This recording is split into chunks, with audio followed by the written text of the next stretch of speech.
नमस्कार दोस्तों, मैं हूं सुमित सिंह। दोस्तों, क्या प्रधानमंत्री मोदी जी के लिए चौथे चरण का मतदान होते होते स्थितियां इतनी विकट हो गई हैं कि लाइव रजत शर्मा के चैनल इंडिया टीवी पर एक पत्रकार कह रहा है कि एनडीए के लिए तो सरकार बनाना भी मुश्किल हो जाएगा। आदेश रावल, जो एक बहुत ही बड़े पत्रकार हैं, जो पिछले कई सालों से कांग्रेस पार्टी को कवर कर रहे हैं, इन्होंने कहा कि पूरा का पूरा एनडीए मिलकर भी सरकार नहीं बना पाएगा। दोस्तों, पहले तो मैंने यह सोचा कि आदेश रावल यह कांग्रेस पार्टी कवर कर रहे हैं, इसलिए कांग्रेस पार्टी की तारीफ कर रहे हैं। पर मैंने जैसे जैसे इनके बारे में सर्च किया तो मैंने देखा कि इन्होंने आंकड़ा राज्य दर राज्य बताया कि एनडीए को किस राज्य में कितना नुकसान हो रहा है। आदेश रावल जी ने बताया है कि एनडीए को सबसे ज्यादा नुकसान महाराष्ट्र में हो रहा है। महाराष्ट्र में इनको 30 सीटों का नुकसान हो रहा है, हरियाणा में 5 सीटों का नुकसान हो रहा है, कर्नाटक में 8 सीटों का नुकसान हो रहा है, राजस्थान में 7 सीटों का नुकसान हो रहा है, बिहार में 14 सीटों का नुकसान हो रहा है। दोस्तों, क्योंकि यहाँ पर मोदी जी के खिलाफ वोट पड़ रहे हैं, मोदी जी के खिलाफ गाने बन रहे हैं, और सबसे बड़ा मुद्दा तो हरियाणा में देश की बेटियों ने उठाया है, जो मोदी जी के खिलाफ वहां पर खड़े हुए हैं। दोस्तों, क्या यह मोदी जी के लिए खतरे की घंटी नहीं है? क्या यह भाजपा सरकार के लिए खतरे की घंटी नहीं है? दूसरी ओर दोस्तों, जब से सीएम अरविंद केजरीवाल जी रिहा हुए हैं, तब से उन्होंने एक के बाद एक ताबड़तोड़ रैली की है। पंजाब में, यूपी में, आज उन्होंने यूपी के अखिलेश यादव जी के साथ एक प्रेस कॉन्फ्रेंस की है, जिसमें उन्होंने बताया है कि कैसे एनडीए अपने पतन की ओर लड़खड़ाती हुई जा रही है, कैसे इनको यहाँ पर 250 सीटें भी नहीं मिलेगी। तो दोस्तों, 15 सितंबर को प्रधानमंत्री मोदी जी 75 साल के होंगे और मोदी जी ने तय कर लिया है कि अमित शाह जी को वो अपना वारिस बनाएंगे और अमित शाह जी अगले साल 17 सितंबर को देश के प्रधानमंत्री बनाने का उन्होंने तय किया है मोदी जी ने।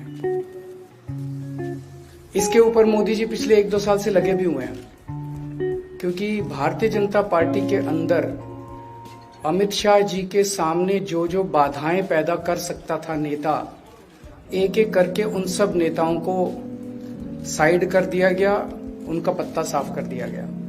शिवराज सिंह चौहान को हटा दिया गया, वसुंधरा राजे को हटा दिया गया, डॉक्टर रमन सिंह को हटा दिया गया, देवेंद्र फडणवीस को खत्म कर दिया गया, खट्टर साहब को खत्म कर दिया गया, एक एक करके सबको खत्म कर दिया गया।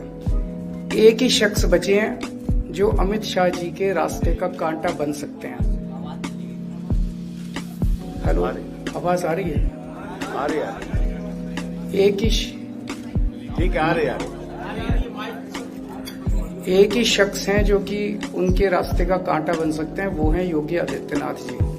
अब योगी आदित्यनाथ जी को इन्होंने हटाने का पूरा मन बना लिया है, और अगर इनकी सरकार बनी तो 2 महीने के अंदर योगी जी को भी उत्तर प्रदेश के सीएम से हटा दिया जाएगा। मैंने दिल्ली में 3-4 दिन पहले ये प्रेस कॉन्फ्रेंस की थी और ये दोनों मुद्दे उठाए थे। जैसे मैंने मुद्दे उठाए थे तो अमित शाह जी ने और उनके कई नेताओं ने अपनी भावना प्रकट की कि नहीं, मोदी जी को 75 साल में इस्तीफा नहीं देना चाहिए, मोदी जी को 75 साल पूरा कार्यकाल पूरा करेंगे। उन सब की भावनाओं की मैं कद्र करता हूं, क्योंकि अपने नेता के लिए जब भी ऐसी बात होती है तो सब लोग सामने आके बात करते हैं। लेकिन बड़ी बात यह है कि मोदी जी ने ऐसा नहीं कहा कि मैं 75 साल पे इस्तीफा नहीं दूंगा, मैं रिटायर नहीं होऊंगा। उनका अपना बनाया हुआ रूल है और मुझे पूरी उम्मीद है कि मोदी जी का अपना बनाया हुआ रूल है और मोदी जी अपने रूल को फॉलो करेंगे। नहीं तो लोग कहेंगे कि मोदी जी ने ये रूल आडवाणी जी को हटाने के लिए बनाया था, जब अपनी बारी आई तो नहीं। तो मोदी जी इस रूल का फॉलो करेंगे, ये पूरा यकीन है देश के लोगों को कि उन्होंने खुद रूल बनाया तो खुद फॉलो करेंगे। दूसरी बड़ी बात जो हुई कि जब मैंने कहा कि योगी आदित्यनाथ जी को 2 महीने में हटा दिया जाएगा, इस पे अभी तक भाजपा के किसी नेता की टिप्पणी नहीं आई है। 4 दिन हो गए, इसका मतलब ये तो कंफर्म करता है कि उन्होंने पूरी प्लानिंग कर ली है और उनके पक्ष में कोई बोलने के लिए तैयार नहीं है योगी आदित्यनाथ जी के। तो उनका हटना अब लगभग तय है कि योगी आदित्यनाथ जी को उत्तर प्रदेश के सीएम पद से हटाया जाए। दूसरी चीज, मैं उत्तर प्रदेश के सभी मतदाताओं को कहना चाहता हूं कि पिछले 4-5 महीने से इन्होंने शोर मचा रखा है, 400 पार, 400 पार, 400। क्यों? कहते हैं नहीं, मोदी जी कुछ बड़ा काम करना चाहते हैं। तो लोगों ने खोद खोद के पूछा, भाई क्या बड़ा काम करना चाहते हैं, कुछ बताओ तो सही। तो उन्होंने नहीं बताया। लोगों ने फिर अंदर से पता किया कि बड़ा काम ये करना चाहते हैं कि देश से रिजर्वेशन खत्म करना चाहते हैं। हम जानते हैं कि इनका जो पूरा इकोसिस्टम है, आरएसएस, बीजेपी, शुरू से ये लोग रिजर्वेशन के खिलाफ रहे हैं। इनकी पूरी की पूरी मानसिकता रिजर्वेशन के खिलाफ रही है।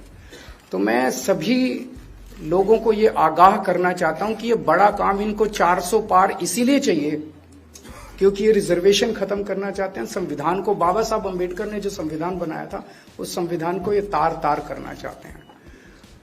पूरे देश भर से अब जो ट्रेंड आ रहे हैं, वो ट्रेंड ये दिखाते हैं कि भारतीय जनता पार्टी को 250 से भी नीचे, मेरे हिसाब से 220 के आसपास, 3-4 दिन पहले भी मैंने कहा था, 220 से कम सीटें इनकी आती हुई नजर आ रही हैं। आप हिसाब लगा लीजिए। मैं हरियाणा होके आ रहा हूं कल परसों।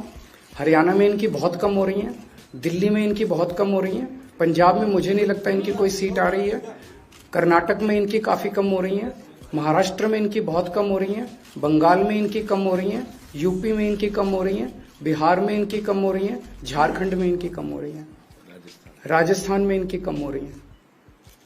तो इनकी सीटें आ कहां रही हैं? तो इनकी 220 के नीचे सीट आ रही हैं। इनकी सरकार बीजेपी की सरकार नहीं बन रही है, इंडिया गठबंधन की सरकार बनेगी। और इंडिया गठबंधन की सरकार जो है वो देश को एक प्रगति के रास्ते के ऊपर लेके जाएगी। इस तरह से जो पूरे देश के अंदर एक नेगेटिविटी इन लोगों ने फैलाई है, उसको हम लोग ठीक करेंगे।